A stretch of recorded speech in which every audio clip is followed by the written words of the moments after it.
Today we're going to be looking at composing in minor. There's a lot of confusion around minor because there are different flavors of minor. We have Aeolian or natural minor, we have harmonic minor, and melodic minor. So how can we think of those different versions and how we might use them to get more options in our own compositions using the minor sound? All right, let's take a look.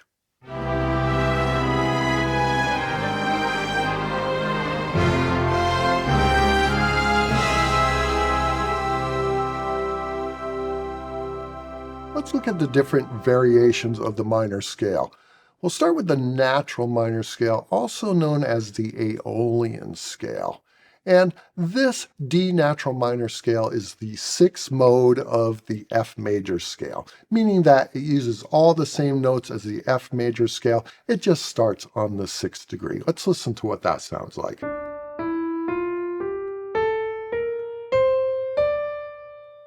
And lots of great music was written with this scale, but there was one problem. When composers wanted to cadence from 5 to 1, it sounded like this. I'm just going to play 1, 5, 1.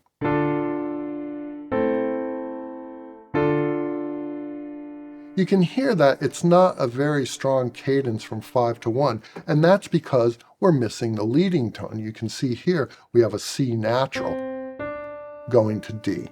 So to solve that problem, they came up with another variation of the scale called the harmonic minor scale.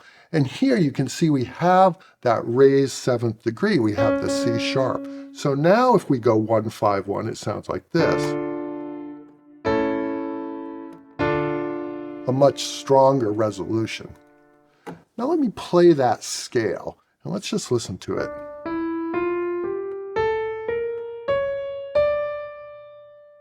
So you can see that they introduced another problem with this scale, and that's this augmented second here. Not that it sounds bad to us today, but that imposed a little bit of difficulty in singing and in writing lines. So they thought, well, how can we cure this augmented second? Well, we'll have another version. We'll call it the melodic minor scale, where we'll raise both the sixth degree and the seventh degree. So let's hear what that sounds like.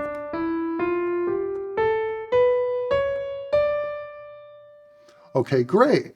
But you'll notice that there's two scales here. It looks different ascending and descending. And the reason for that is that this scale, it is a scale, but the way that early composers thought of it was that this leading tone, as they were moving upward, would go up to this D. But when they were descending, they would use basically the natural minor version of the scale, descending. So did they always only use this scale when the melody was ascending and only use this scale when it was descending? No. There are many examples where it's used with the ascending scale when they're descending and vice versa. So this comes to my point about how to think about these scales when you're composing. The way that I consider these three scales is that I'm using all three of these ideas as I'm composing. I'm thinking of minor as one big thing of all these variations. Because you'll notice the only changes we have between these three scales are the sixth and seventh degree. Now there's one more scale. You can see we have three variations here, but there's one more possible variant of the sixth and seventh degree. So that scale is the Dorian scale. Now, this scale does have a minor sound. It has the lowered third degree, the F natural, but more importantly, it has the altered sixth and seventh degrees. So we have the raised sixth degree and the lowered seventh degree. And that completes our four variants of the sixth and seventh degree. So I like to include it in my thinking when I'm composing in minor and use all of these scales to build my chords. So let's go ahead and look at the piece that I've written using this idea of using all of the variations of these scales. Here's our piano sketch for the piece. It's called Like Sand Through My Fingers, and the idea behind the music is that Sometimes when you're bringing up those emotional memories, you can try to grasp onto them, hold them too tightly, and they can slip away, just like sand through your fingers. So it's a very melancholic type of piece. Let's take a look at those scales that we just talked about and how I use them to build the harmonies for this piece. Looking at the first measure here, we can see that we have the B natural and the C sharp. So this chord voicing comes from the melodic minor. We start with the 1 minor chord, then move to a chord with both the raised 6th degree and the raised 7th degree. As we move on, we come to this B flat diminished 7th chord, and that comes from the harmonic minor, and we know that because we have the lowered 6th degree and this raised 7th degree. The raised 7th degree is a C sharp. It's enharmonically spelled here as a D flat. And this chord from harmonic minor immediately goes back to a chord from melodic minor. And here again we have this raised C sharp, the 7th degree, and this B natural, the raised 6th degree. Let's listen to see if these two chords can work together even though they're from different versions of a D minor scale. Here's the B flat diminished 7 going to our beautiful B minor 9 flat 5. A really nice sound, and it doesn't sound like they're incongruent. They sound like they belong together. This B flat diminished 7 chord, if we were to analyze it, would be called the 7 diminished 7 of 6. All right, moving on, we have this chord here, which is a secondary dominant, so this is targeting our A chord here. This chord has a G sharp in it, so it isn't from one of our scales, but it is using tensions from the D minor sound. And also here, we're using the tensions of D harmonic minor. So you can see we've got this B flat, which would be our flat 9 on this A chord, and we also have our C sharp. So this comes from our D harmonic minor scale. And then moving on to this F sharp 11, this comes from our Dorian scale because we both have this B natural and the C natural. So throughout these first 8 measures, we have chords representing the D melodic minor scale, the D harmonic minor scale, and the D Dorian scale. Let's take a listen to see how all of these chords work together.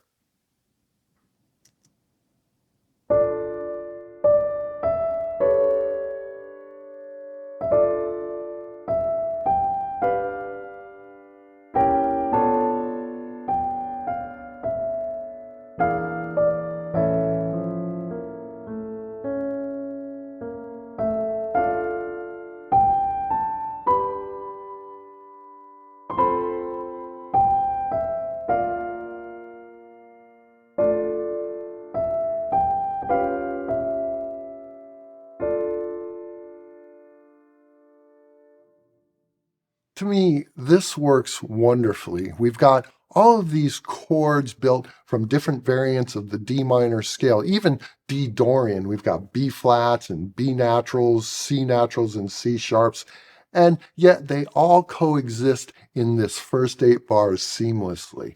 More important than that, by using all of the chords built on these different variants of the D minor sound, I was able to get the sound for the piece that I wanted.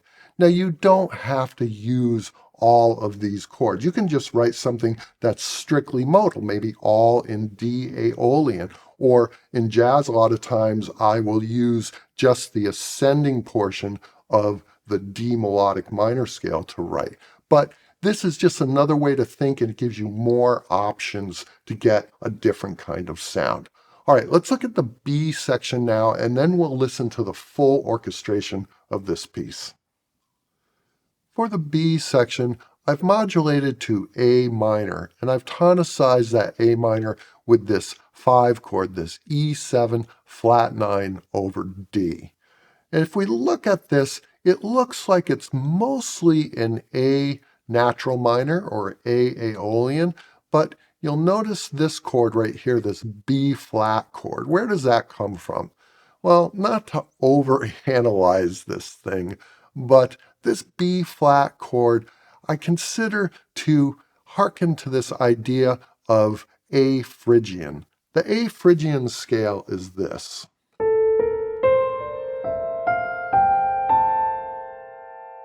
And that's where this B flat comes from.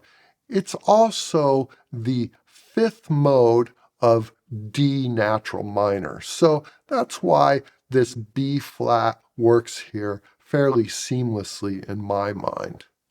At the end of the B section, we have this A major chord. We've set up A minor for the whole thing, and now we've ended on this A major chord. And there's a term for turning the one chord from minor to major by raising the third. So we raise the third from a C natural to a C sharp, and that's called a pickardy third.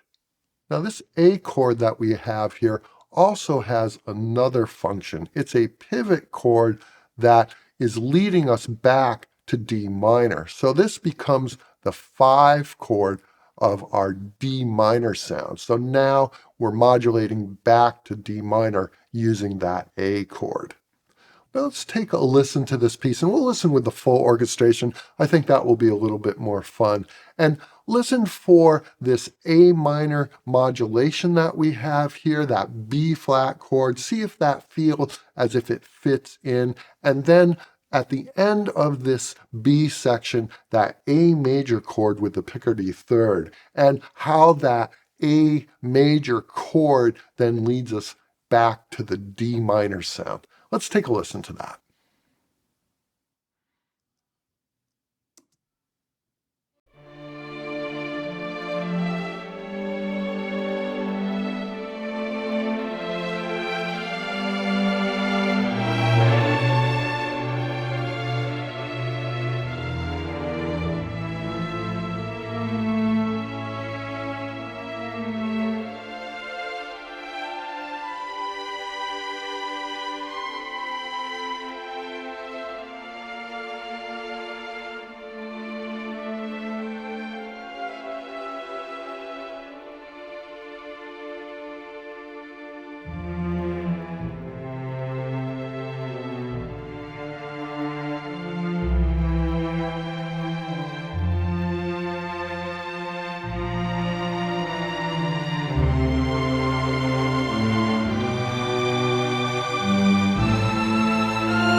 Listening to this back now, I'm just really happy with how it turned out. Using this thinking of borrowing all these sounds from the different versions of minor and from Dorian, it just opened up possibilities that I wouldn't have had otherwise. And I know that music theory can seem sometimes very dry and too analytical, but what it does do is it just opens up possibilities. The more you can understand what's going on under the hood, the more tools you have to achieve what you're trying to achieve. Let's look at some of the orchestration of this piece. We'll start with the first page of the score. Here you can see that I've pasted the chords up above, and I use those as a guide. I originally did have the piano sketch pasted into the score. I've hidden it now, but I'm not using that piano sketch or the voicings in that piano sketch in any way. I'm just using it as a guide, and these chords are really guiding the voicings that I put into the strings here. So now I've written lines with these same chords, and here you'll see there was a moment that I wanted to accentuate. And to me, this is the initial rise of a memory. And what I've done here is put this marking of mezzo forte piano. What this means is that the players will hit this chord a little bit harder with this attack at mezzo forte and then drop down to piano. And we also have the harp hitting this chord. And that just for me feels like a moment where the memory comes forward. As we move on, we can see that I have this line that was originally in the piano sketch given to cellos, and as I was writing the sketch, I imagined that the cellos would probably take this line, and this worked out very nicely. I also decided to just start this measure with an open fifth and let the cello reveal the harmony of this A dominant sound as it played through the measure, and at the end of the measure, we hear that chord clearly.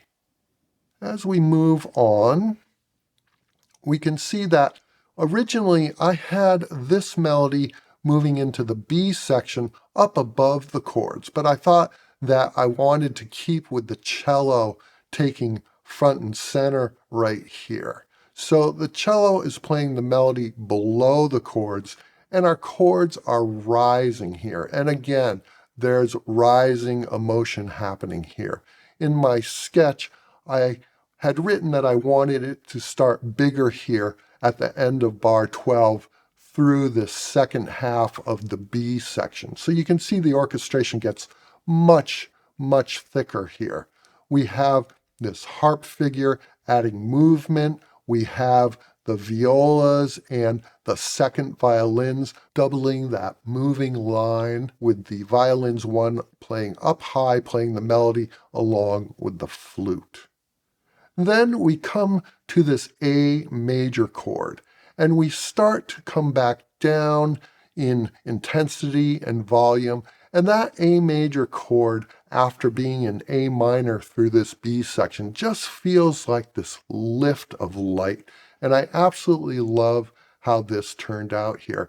It is our pivot chord that is going to bring us back to our D minor.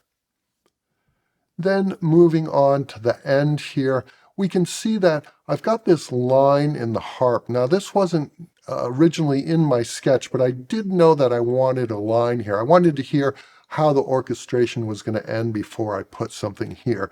And what I'm using for the scale is the C sharp altered scale here. So let me just play what that scale sounds like.